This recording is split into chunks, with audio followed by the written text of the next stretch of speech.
All right, yo, what's good, listeners? This is going to be the first episode of the Real Life Podcast. I'm your host, Evan Padgett, and today for the first episode, I am joined by one of my great friends, my true brothers in this world, and his name is Sean Matthew. What's up, everybody? My name is Sean, just like Evan said.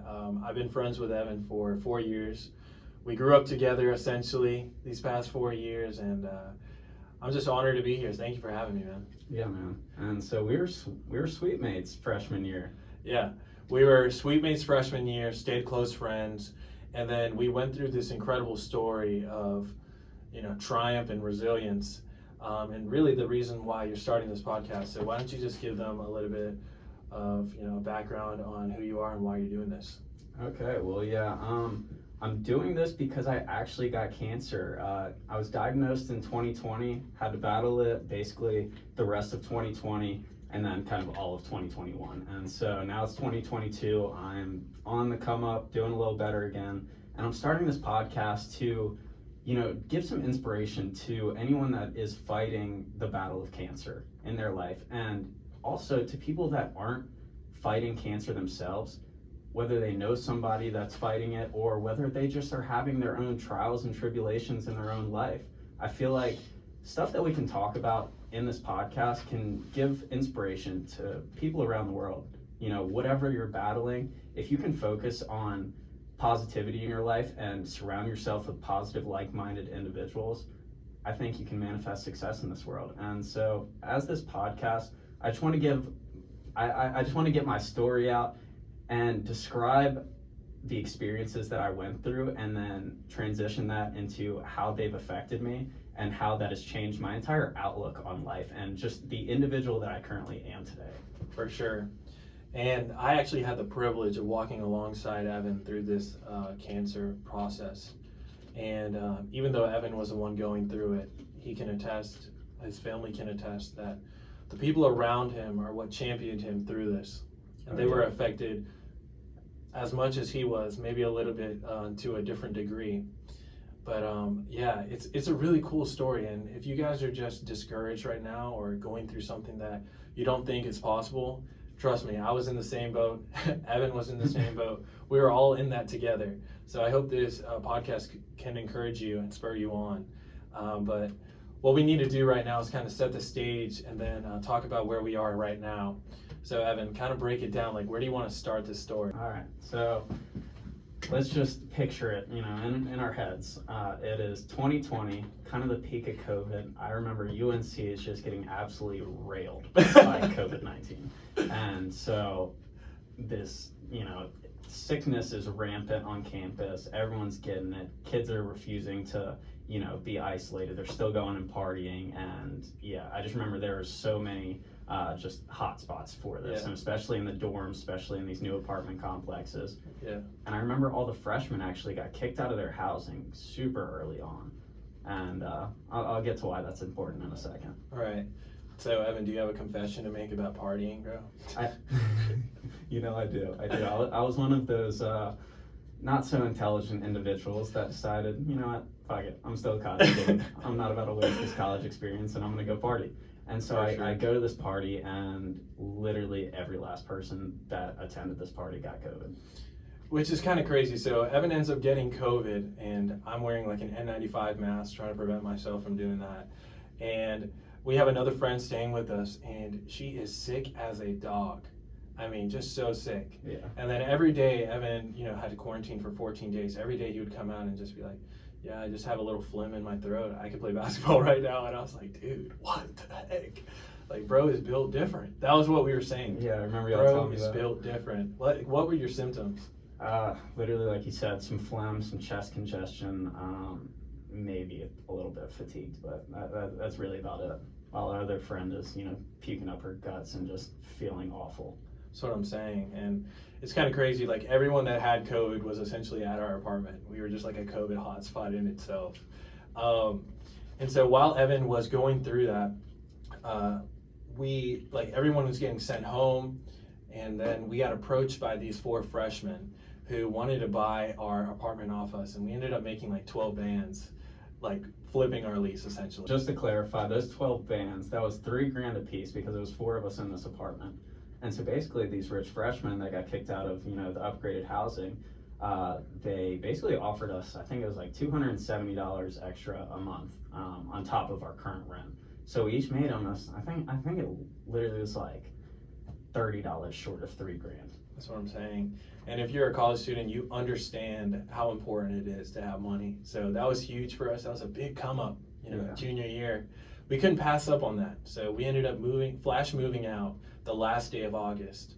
And so I ended up going home because there's like no point in being in Chapel Hill. Evan ends up staying. What was the reason? I mean, it was mostly just the fact that I knew that I did work better here. Right. I have access to the libraries, and I just focus better based on school.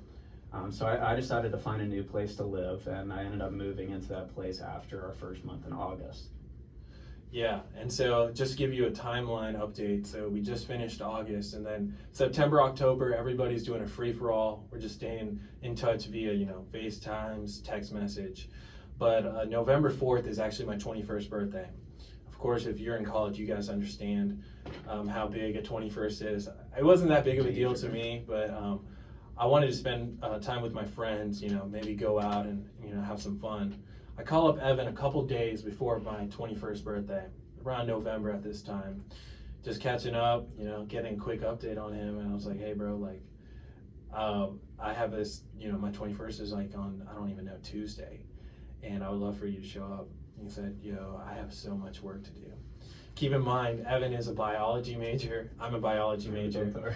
We are in the peak of our college grind right now. I was in biochem. We were both in anatomy, taking a plethora of science courses. What else were you taking?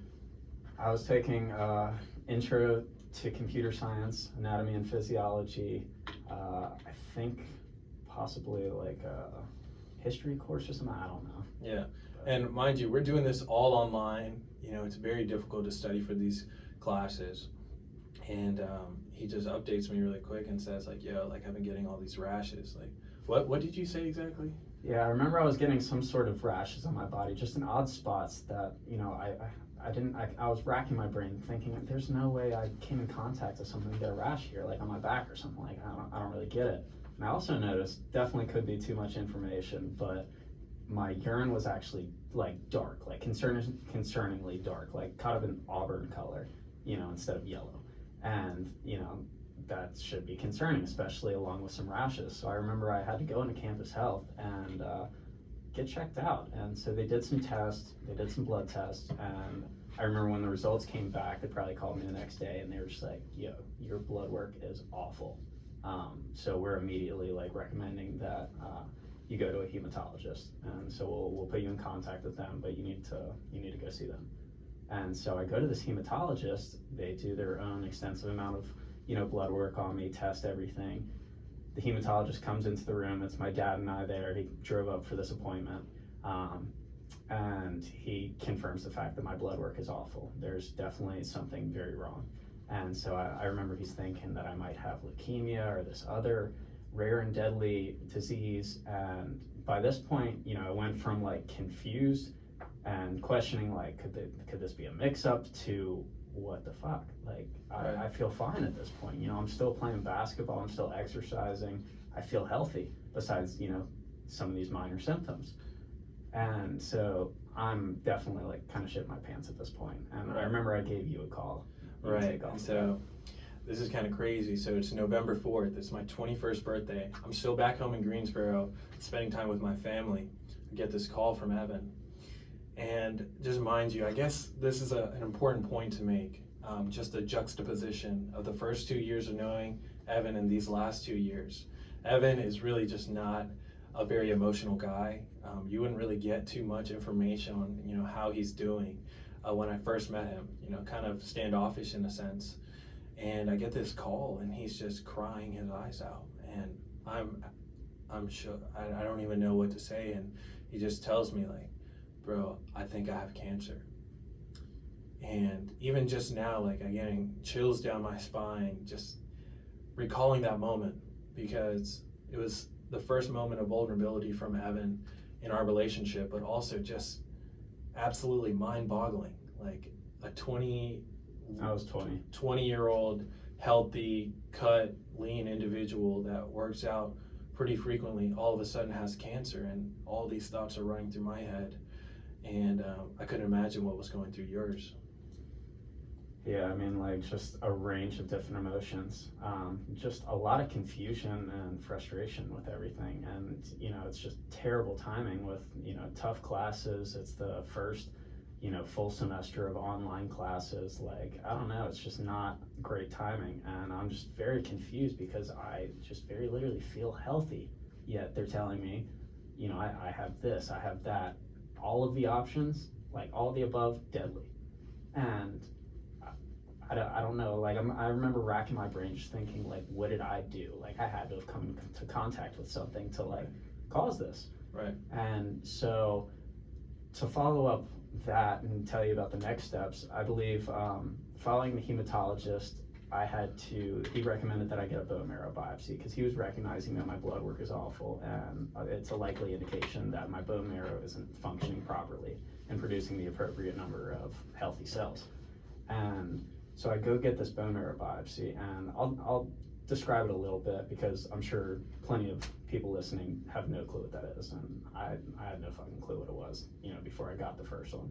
And so basically, you lay flat on like a hospital bed. They numb up kind of your pelvis area in the back, like rear pelvis area.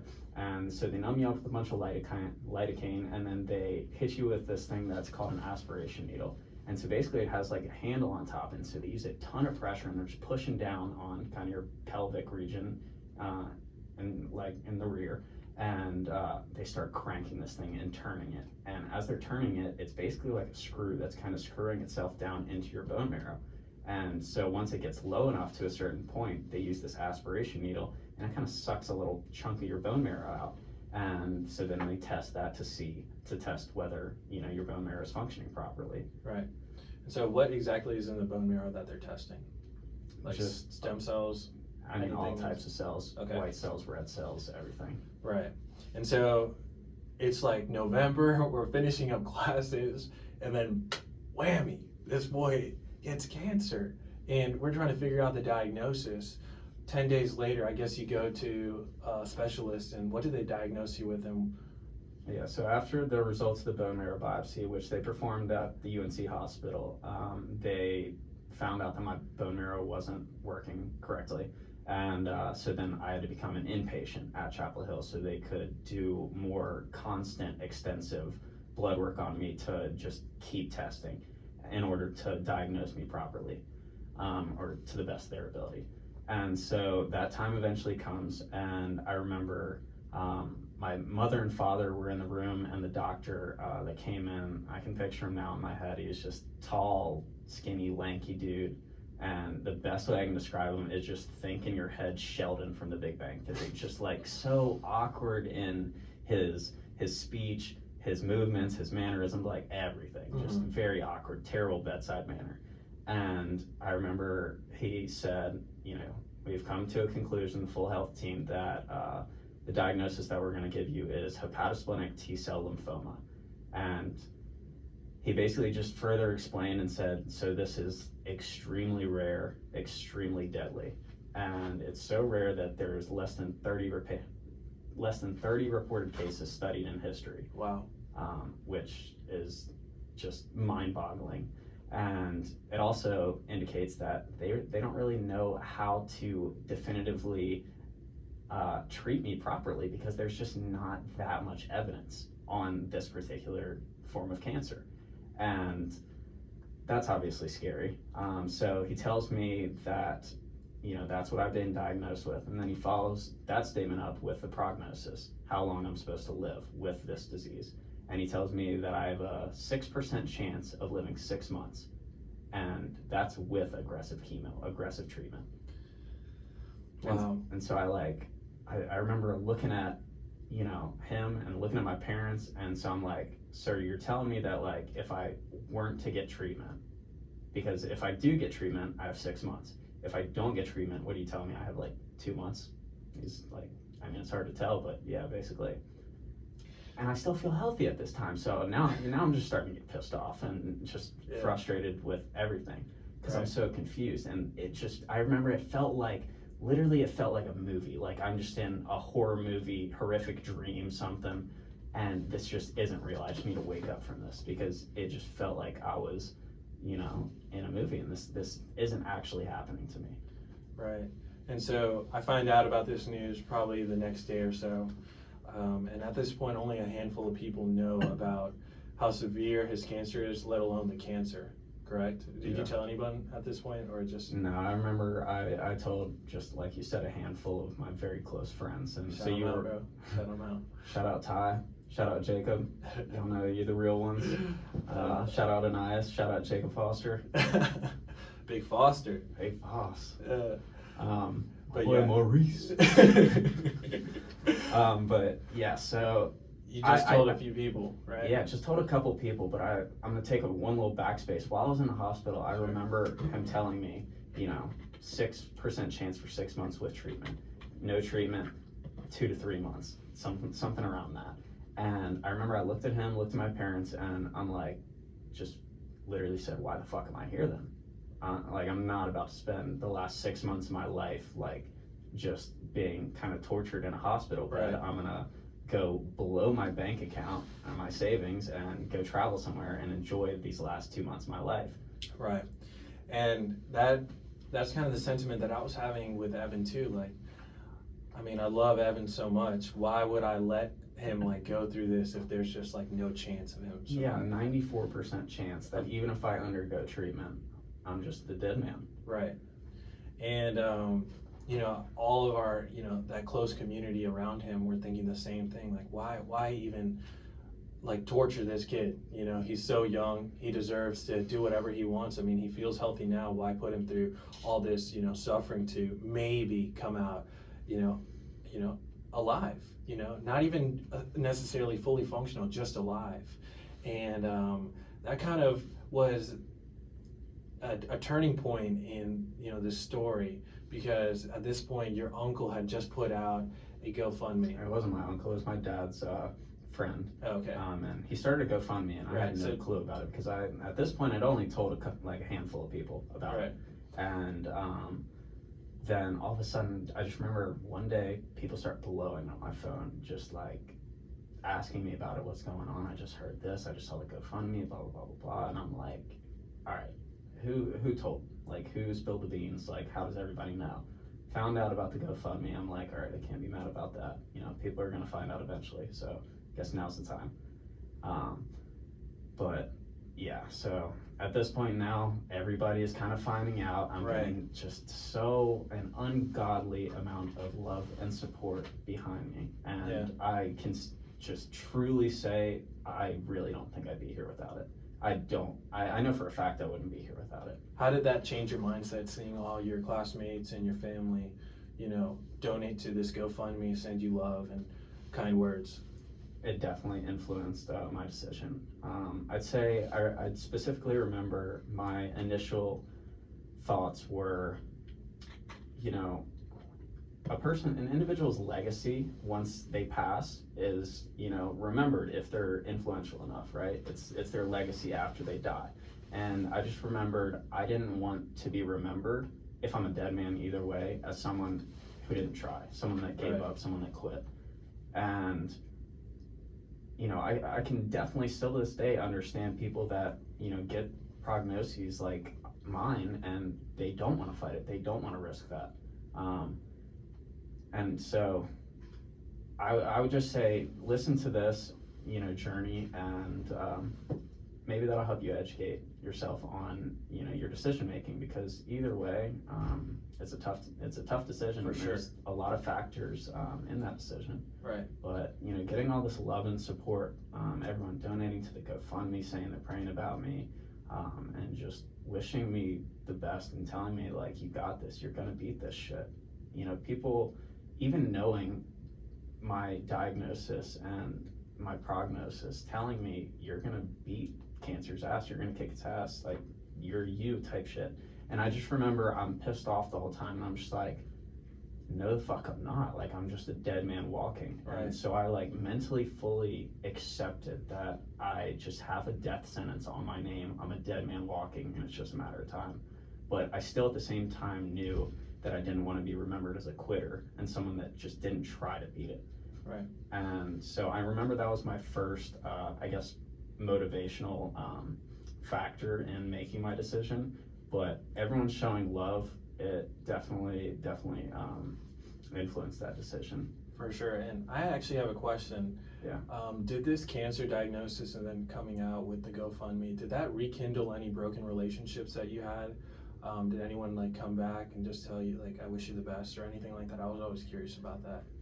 Yeah, I think there's plenty of people that, you know, we might have had a past relationship and that relationship faltered or, you know, just grew apart as individuals, which happens to plenty of people. And there are plenty of people that, you know, I wasn't super close with that are reaching out to me, providing this love and support and wishing me the best and saying, you got this. And so all of that combined, you know, it definitely motivated me and pushed me to fight this and to try my best. But still at the same time, I still was thinking I'm dead either way, even though I'm going to do my best and try to beat this shit. And I just a reminder, bro is still going through all these, you know, STEM classes here at Chapel Hill, and we're just trying to thug them out. Yeah. And when Evan's going through this, it's also affecting me so much because even though I'm not the one with cancer, it's like you're seeing your brother have to go through something so life-changing and traumatizing. You can't help but just feel for him and, you know, be there in that moment with him. So, I mean, I'm trying to fight my way through this last semester. I mean, it was just so rough. I mean, how did your semester end up finishing out? It was tough. I remember I had to just definitely take some tough grades because I was having to book appointments here, appointments there, do testing here, testing there, while all managing, you know, getting assignments turned in and studying for these midterms exams. Thank God it was COVID college at the time because otherwise I was screwed. I wouldn't have been able to like make some of these appointments or some of these lectures because I'm in, you know, doctor's appointments. All right. So yeah, it was hectic as hell, and I didn't really the only thing I could think about was school and cancer for a while. And so basically the health team that I had at UNC, they kind of worked up a treatment plan, but my parents and I, we kind of noticed just some, I guess, discrepancies between their plan and other respectable hospitals and universities' plan to try to treat this. Sure. And so we talked to, you know, Duke as well, which is close by. We talked to MD Anderson. And we basically decided that Duke was our best option. So I ended up getting treated and getting the full plan of attack to try to defeat this disease while in Duke patient care. And so shout out my entire health team, amazing individuals, nurses, physicians, everyone. But yeah, so I guess the initial treatment plan was to get chemotherapy. And I remember the acronym for the specific type of chemotherapy was ICE. And I don't know exactly what each one stands for. But it basically consisted of me becoming an inpatient in the hospital for 3 to 4 days at a time, receiving chemotherapy, ICE chemotherapy, which was described to me as very aggressive. And then after those 3 to 4 days of receiving it, I would leave the hospital and then recover in my apartment for the next, I want to say 2.5 weeks or so. I believe that was kind of the timeline scale. And I did that probably, I want to say 4 times, 6 times around there. And what month is it at this point? I'd say after all the chemotherapy, then it was probably about April. So I'd say about beginning of April was my last session of chemotherapy. At this point, it's 2021, by the way, April of 2021. Right. So for these 3 months, you were out of school, just focusing on beating this cancer. No, I'm still in school, man, because I had to take an incomplete on several of my classes, and I literally had to be in the hospital receiving chemotherapy and recovering, and still writing essays and doing, you know, some of this workload for these courses. Yeah. How did you stay motivated? How did you do that? I remember being so angry. I was pissed off at life. I was pissed off that I had, you know, at least I believed in, you know, I guess my own mind that I had grinded since elementary school to do my best, get straight A's, everything, high school, like to get into UNC. I fought hard. I like am proud of my, education and my studies and how well I've done. I'm not saying I'm a genius or anything, but I've definitely put in my fair share of work and effort. And I'm thinking, this is all for fucking nothing. Like I'm just dead either way, and I just wasted it. I could have been, out partying, doing this, blah blah blah blah blah, hanging with friends when I, was writing that essay, whatever. And I'm just pissed off, and I think that lit a fire, just in me, and I don't know. It helped me go one day at a time, just that anger. And I don't know if that was a healthy thing to do, but I think that's what I just honestly did without noticing as kind of a coping mechanism. And I also just wanted to, I guess, finish up those classes for that, 6% chance that I was going to be here, 6 months later. And yeah, so I ended up finishing those classes while I was still in the hospital, but I ended up going into the hospital for a very extended period of time. I want to say it was like middle of April in 2021, and I was in the hospital for a total of 31 days, I believe, without leaving. And the specific locations that I was in the hospital are designated for very immunocompromised patients that have very similar diseases as me. Yeah, I mean, it was kind of crazy because there was like moments where me and Evan were able to like spend time together and hang out. One of them was at the like Duke game, Duke Carolina, when I don't even know if it was at home or actually it was an away game. We ended up spanking them, bro. And I saw Evan on Franklin, and I was like, wait, what? Because I haven't seen my bro in a minute, and it was cool seeing him out there. But yeah, he was like under like security guard surveillance, bro, because he could not be around people that much. He couldn't catch COVID or any type of disease at this point, even just a common cold, because he has no immune system to fight off whatever comes into his body. Yeah, and that Duke game, I remember Armando gave me a ticket for it. A ticket for my friend and I. We both got to go. Shout out Armando. Shout out Armando. That's my guy. Real G. But yeah, so that was actually before I went in the hospital for that extended stay. And I was still already immunocompromised from receiving all the chemotherapy. And luckily I kind of was in the mentality, I'm a dead man either way, so I'm gonna live my life how I For live, sure. type thing. But kind of keep living fighting like at I'm the same dying time. in a sense, but still fighting at the same time. And so yeah, I guess I did have my occasional moment where I got to rush Franklin or whatever. Yeah, couldn't miss it, bro. Yeah. How could you miss that? Cancer can't stop a rush, bro.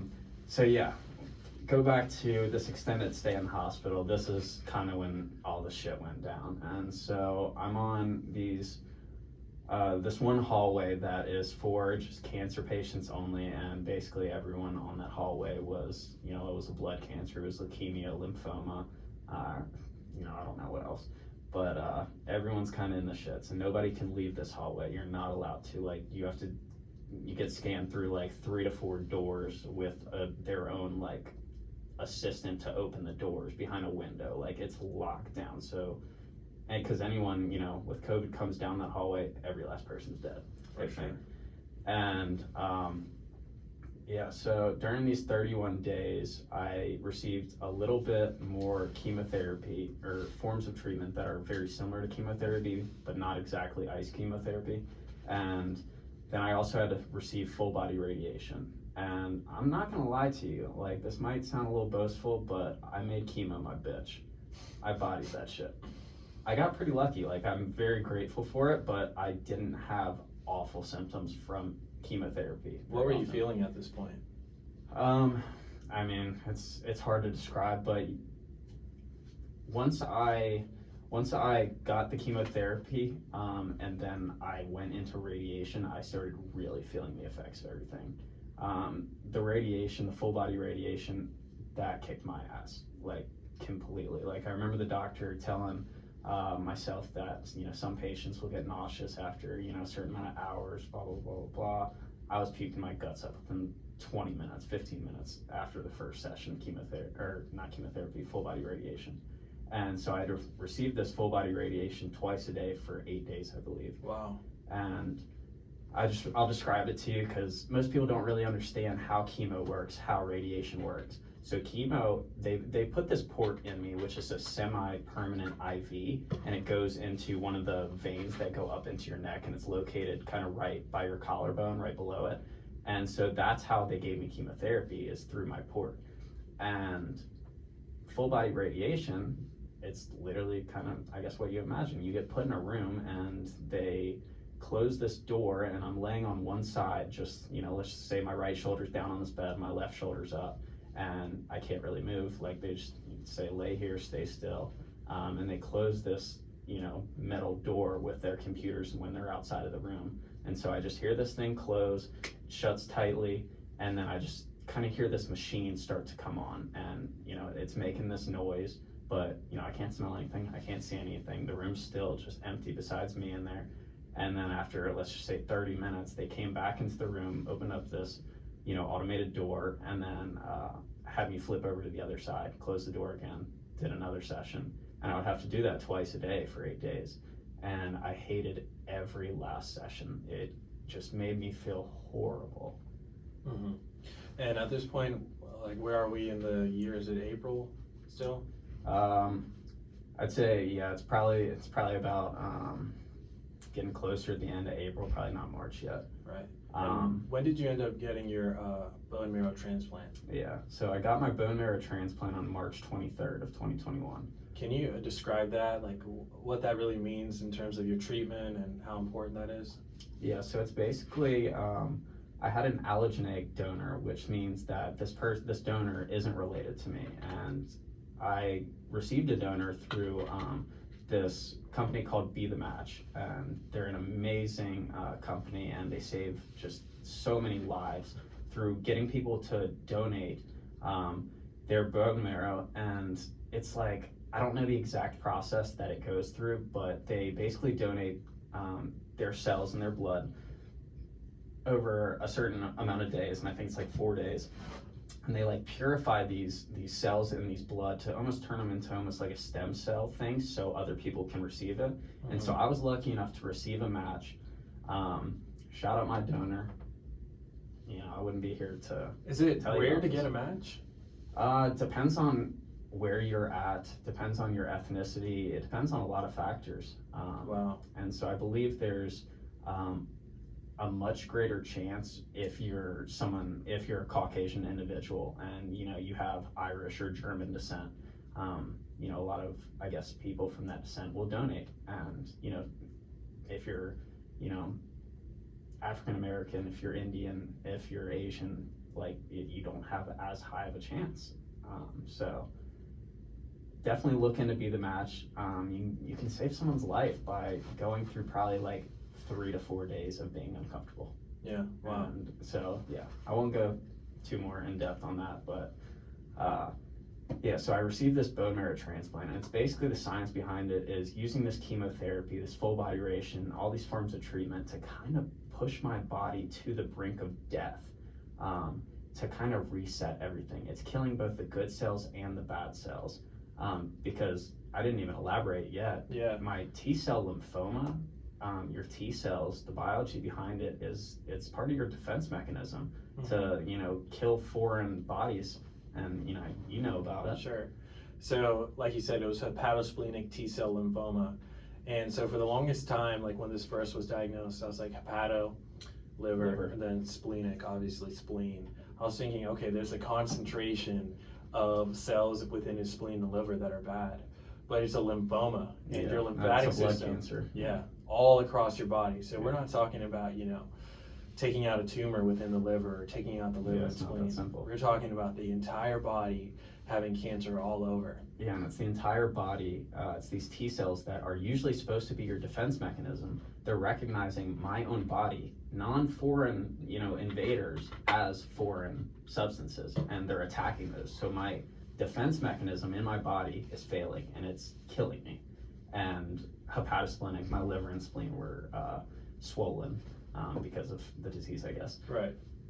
So yeah, it's March 23rd. I'm about to receive my bone marrow transplant. It's Big day. This is a big day. Oh yeah, no, it's a major day. And so I've received all the treatment. I remember my mom asked the nurse that was there and said, so, today's the day. Does that mean that he's in remission? He's received all this treatment. Y'all have kind of pushed him to the brink of death. And there were moments where I thought this was it. With some of the treatments, the fevers, everything. Right. And can I ask a question? Like, with the stem cell transplant, is there a lot of complications that could occur? Oh, plenty. Yeah. Okay, so this is not an easy operation. I mean, the operation itself is kind of easy as long as you can get the donor cells to the sick individual. It's literally just two like giant syringes of this blood plasma looking stuff, and they put it into my port connected to the tube and just slowly pushing it in, and it's like they're fat. And I remember it's not painful. It was like it smelled weird, made me feel very flushed and hot. Didn't make me feel good, but I wasn't extremely nauseous, and I wasn't in pain. It's just it wasn't awful, and it sounds pretty awful. Bone marrow transplant doesn't sound fun, but yeah, I remember my mom asking, is he in remission? And the nurse said, yeah, he has to be able to receive this, because if he's not, then the main thing that you have to worry about is an unsuccessful grafting process, because I'm the patient, and then my donor is the one that donated the cells, and they have to be a good enough match to be able to graft properly to my body in order to kill the unhealthy things in my body, and then begin to properly function. Exactly. And I remember I didn't even smile when he said, yeah, he has to be in remission. He's definitely in remission. You were just like, what were you feeling, bro? Still just pissed off, just angry at everything. Obviously not angry at the people in my life and all these good individuals surrounding me, but just angry at my situation, just thinking I didn't deserve this. I'm far from perfect, but I know for sure I didn't deserve this, what I'm having to deal with right now. So yeah, I remember I didn't even smile when he said I was in remission. And so I remember a second ago you asked me, what do you have to worry about? Like, what are the complications in this process? The complications are that unsuccessful grafting process. So to this day, and for the rest of my life, I have to worry about this thing called GVHD, and it's graft versus host disease. So that can come in any form. It can be, I'm much more susceptible to get skin cancer from being in the sun too long. My eyes will dry out quickly. There's plenty of symptoms of it, some minor, some very major. And they tell you, once you're a bone marrow transplant patient, you're a transplant patient for life. You always have to monitor, these symptoms, and just be smart about what you're doing to your body. Right. And so you're still in the hospital at this point. At what point did me and my mom come and see you? That was after a little while, because after I got out of the hospital, after these 31 days, I had to go into isolation for the next 3 to 4 months. After the transplant? Yeah, after the bone marrow transplant, we got a rental house in Durham, which is, where Duke is, and it was still close by to the hospital and close to this adult bone marrow transplant clinic that I had to go to like every day. So I was basically isolated in this house with just, either my mother or my father, because they had to alternate in being my 24/7 caretaker. For sure. And that was, I don't know, that had some ups and downs too. Right. And so I remember there was definitely one point where I was having one of the, down moments, and I had to go back in the hospital. And I had to go back into the hospital, I believe twice. And the second time, you and your mom came and saw me. Right. And so, like I said, when you're seeing your brother go through this, you're also going through it with them. Same thing with parents, friends, loved ones, family. Yeah. And so I haven't seen Evan in like 3 months. Did you even recognize me? Yeah, so I walk in, and my mom was working at Duke at the time, and I was still at Chapel Hill, so I drive over, and I was like, Mom, do you want to go see Evan? And my mom's really invested in this story. She loves Evan to death. And we go there, and I'm looking at Evan just after he had like a fever, like a major fever, like 105 or something. Mm-hmm. And he asked me, like, Sean, can you bring some barbecue? And so we went and got some barbecue for him, and then I walk in. That hospital food was horrific. Really? So, okay, you're definitely blessing me. I'm not surprised I asked for barbecue. Yeah. And I see Evan, and I mean, we can pop up a picture like from that moment, but it is night and day to what I remember. Yeah, all the medications that I was on, all the treatment, my face was swollen, my stomach was bloated. For sure. And I had to, you know, grab him by the hand to like pick him up, prop him up on the bed. And I was looking at this, and I was like, there's just no way. There's no way this is going to turn out good in my head. And I don't know, I was just so discouraged. And all this is going on, Evan is just keeps on fighting. And we had a moment to just like, my mom was like, can we just pray for you? And you know, I was just hurt, and I just prayed like a very wimpy prayer. And then I hear my mom just really in faith, just praying for Evan, just praying and believing that like healing is going to happen. And even like, I know you're not religious in a sense, but just hearing that, like, wow, like it just kind of really just puts things into perspective, for sure. Oh yeah, for sure. And I just was like so comforted by my mom's words, and I don't know if that encouraged you at all, but like at this point, like how do you like find the strength to keep going, because you are so down? I mean, I was already deep in the shits, and I think I literally just took it one day at a time, and just thought, you know, if I can get through today, maybe tomorrow would be better. Wow. I just got to get through today. I just got to get through today. And it was just kind of one of those things, just get through the day and keep pushing. And so there were things that I had to do in the hospital, things I had to do outside of the hospital, get my steps in for the day. And yeah, so once I'm out of the hospital, I'm in Durham in this rental house. I have to go to this transplant clinic initially every single day. And that's where I would receive transfusions for anything that I'm lacking, you know, in my metabolic panels and all the testing that they do. So I know I had to get magnesium a lot. So I guess my diet was low in magnesium or whatever it might have been. But yeah, I would do that for a while, and then I remember I immediately started summer classes taking physics when I got out of the hospital. Can you believe that? What a testament to just perseverance. You know what I mean? Just the fact that you went and did those physics. Why did you want to take those classes and finish on time? Because I was already pushed back. I just took a semester off of school, and I wasn't dead yet. And so I just thought, you know, I'm already behind now because of this bullshit. And the only thing I have to do the entirety of the day is go to clinic. When I leave clinic, you know, eat as much food as I can, exercise the best that I can, you know, in my extremely weak condition. For sure. And I thought, all right, well, I'm already behind. Let's do something productive with my life currently. And so I started classes again, took Physics 1 and Physics 2 over the summer in the labs with them. And yeah, I took those at Charlotte, but I mean like virtually, because I had to stay in isolation in Durham. But yeah, after those 3 to 4 months, I finally was able to go home and go back and just see my dog for the first time in a very long time, sleep in my bed. It was, I don't know, just everything at that point, I already noticed so many changes in myself. Like the day that I got out of the hospital, I specifically remember like just wanting to cry the first time I felt the breeze on my face, heard birds chirping.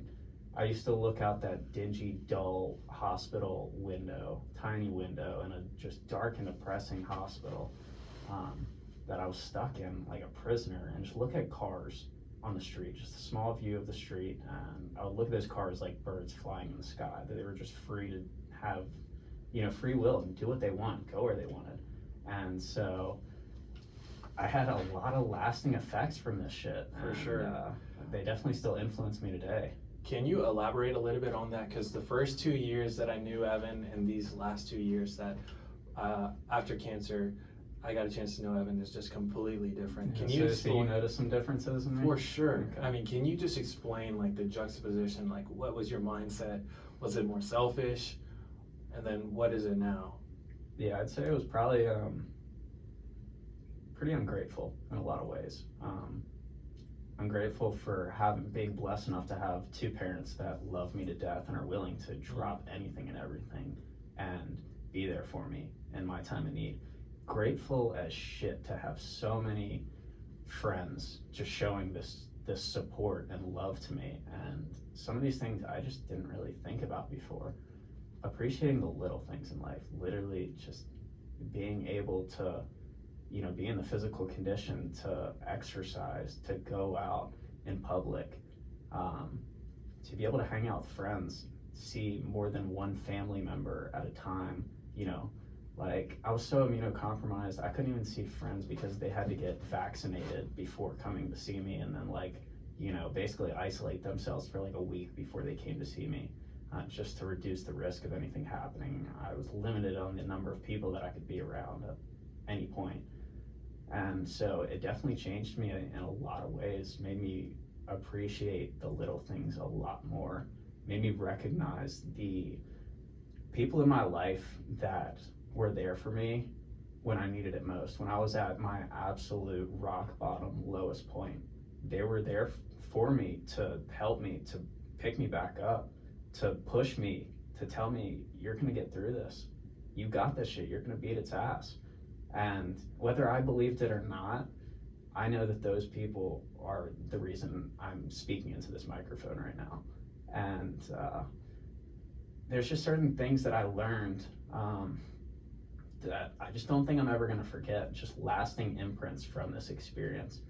And yeah, so very grateful in a range of different ways, very appreciative, and I also just did a ton of self-reflection. I had obviously a ton of time in the hospital to think about my actions, my past actions, and reflect on what issues I had in myself and things that I'm not proud of in myself.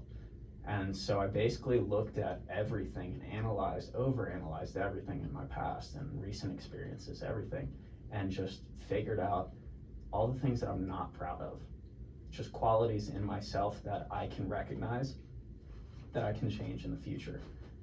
And so I became more patient, I became more understanding, I became more compassionate. If there's, let's say you're in California, because that's where you're gonna be working in a matter of months, and you need me to come change your tire. Like, at this point, dude, I'll pay for a fucking flight to come change your tire. Like, I'm saying I want to be the best possible friend that I can be to all these fabulous individuals in my life. When prior to all this cancer shit, I'm not as generous, I'm not as patient, I'm not going out of my way for some of these people. Even if it's a big inconvenience, I'm not doing that. Now, I'm going to hell and back for some of these people. Wow, that is crazy. So this past year, my senior year, you've been in recovery mode. You went from like a very swollen face, weak and frail body. I mean, just show the camera right now. Show the guns, bro. Show the guns, bro. Yes, sir. You already see them, bro. You just put on a lot more size. Your face is a lot slimmer. You look almost 100%. How do you feel right now? I wouldn't say 100% now. I don't know if I'll ever be able to say it again, to be honest with you. But I'd say I'm pushing 85-90%. Wow. I'd say it's getting there for sure.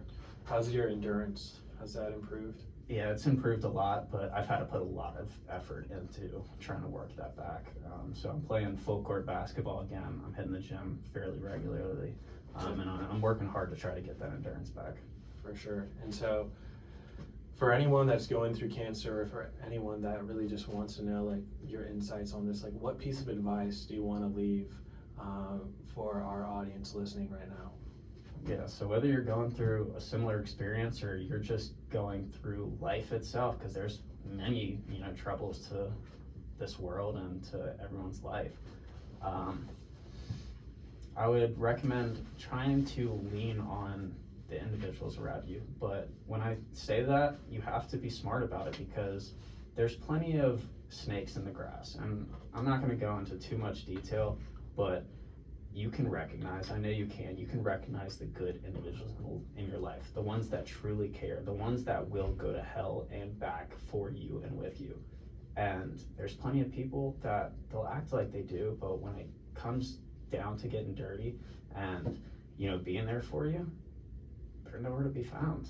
And it's tough, and I had to recognize that. Right. It's not funny either, but. No, and I'm, you know, obviously not gonna go too in depth on it, but you have to evaluate the quality of individuals that you're surrounding yourself with. And so I feel that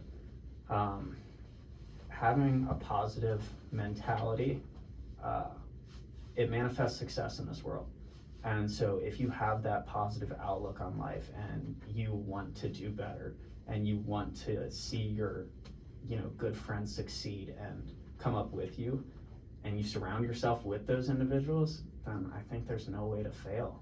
Like, if you have that fire underneath you, whether it's, you know, an angry fire like I had, or if it's just pure motivation to help people, whatever it might be, if you surround yourself with the right people and you light that fire and you have that purpose, I really just don't see how you can fail in this world. Yeah, well, I appreciate you sharing that. I guess just a couple questions to wrap it up. You went through so much suffering. Wrap it up, Dan. You went through so much suffering, bro. Unparalleled to any of us, any of your friends, your family members, of course. And, you know, is there any moments that really stuck out to you? And did you feel like this suffering was necessary for you to become the man that you are? Yeah, there are definitely a few moments that stuck out to me. There were several times throughout this whole process that I remember specifically thinking, this could be it. This could be, you know, my last moments on this earth. There was a full week in the hospital during those 31 days that I had like 105-degree fever, and I don't remember basically anything for an entire week. I was in almost like a coma-like state, just in and out of a trance. I remember I would wake up, my eyes would be open, I would see, you know, whoever's in the room for a couple seconds, blurt out some nonsense in this dreamlike state that I'm in, and then just pass out again. And yeah, there were some rough times, a lot more lows than highs for sure. But I think that taking it one day at a time and just recognizing that, you know, whether you're as blessed as I am to have two caring parents, or if you're having to depend on friends around you, family, whatever it might be, if you can think about the pain that you're gonna cause them by not being here anymore, that's a big driving factor for me. I would just think about how much pain I'm going to cause if I don't give this my all, and take it one day at a time and just keep going, keep pushing, because I don't want to hurt people in this world. And I think that everything that I went through, definitely it was necessary for me to, I guess, kind of transform into the individual that I am today. And I think morally, I'm a much better individual. I learned a lot from this whole process. I learned many qualities that I needed to change about myself, and issues that I had with myself. And that's all a personal thing. That's a lot of self-reflection, and anyone can do that. Yeah. And so I wanted to improve these qualities, and I also wanted to just kind of improve the people that I was surrounding myself with, and just want to emphasize how grateful and blessed I was to have so many caring, genuine individuals providing love and support to me. But yeah, I don't think I would be who I currently am if I didn't go through everything. For sure. I mean, obviously you didn't expect to go through cancer either, so. No, I mean, like, prior to getting diagnosed, I never once considered, what if I got cancer? How would I feel about that? What would I do? It was more just hearing about it from an outside perspective, and kind of just thinking like, just how awful I felt for the individual going through it and their family, and just feeling bad. but never considering what if it was me. Mm. And so now I look at life in a different sense of, I never considered, the time scale, I guess. Like, I never considered, when everyone says, waking up tomorrow is a blessing, that's the fucking truth. Because you don't know what's gonna happen in this world. You don't know, it sounds really morbid to say, but you don't know when a situation could be the last time you ever speak to somebody. You don't know, someone can get in an accident. Weird shit can happen. This whole thing that happened to me came out of fucking left field, came out of nowhere. And now I think about life as, I don't know how much time I am given on this planet, so I'm gonna capitalize on the opportunities that are presented to me in my life, and I'm gonna make the most of them. So it's not like I'm living like I'm dying anymore. It's more just, I'm gonna live my life to the fullest. Amen, bro. Amen. Well, thank you guys so much for taking the time to listen to this incredible story. Yeah, thank you for listening. Hopefully you stuck around. For sure. That was a bit extensive.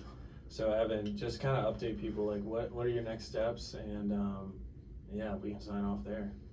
I'd say the next steps for this podcast would be to have some more guests on and not focus so much on me and what I went through, just focus on other people's backgrounds, where they come from, what ethnicity they are, and just any seriously, that has an influence. Oh yeah, no, for It sure, really for does, sure. because when I say ethnicity, I mean different backgrounds, because it's different cultures involved and everything.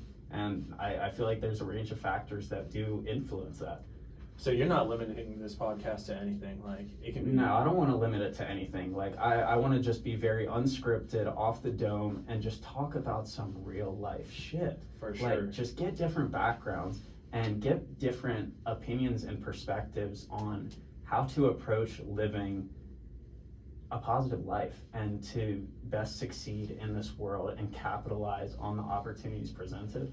And I think a major factor in that is the people that you surround yourself with and your own self-reflection in your life, and just how your actions, your thoughts, and just the way you treat people around you.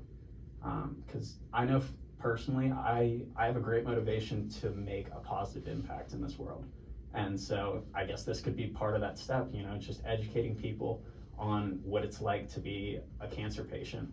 And then, if no one cares about that, just educating people on qualities that, they can recognize in themselves and improve upon. So yeah, I don't know.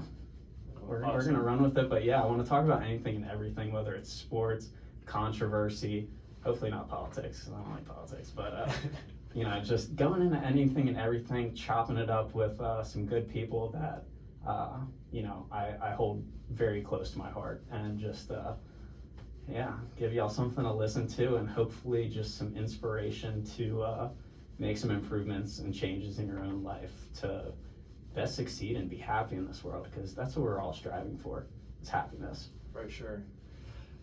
Evan, thank you so much for having me on the podcast, man. Dude, thank you for joining me. For sure. This is like one of my favorite stories to tell about my life. But we have so many in the vault that we could share with you. Our college experience it was pretty crazy. Yeah. We've met some pretty crazy people, done some pretty cool things. So I'd love to come back on the podcast if you give me the chance and chop it up with you, bro. Oh, most definitely. For sure. All right, well, we'll leave you with that today, and hopefully you'll tune in again, and we can talk about some real life stuff, because this is the real life podcast. Yes, sir. All right, peace. Deuces.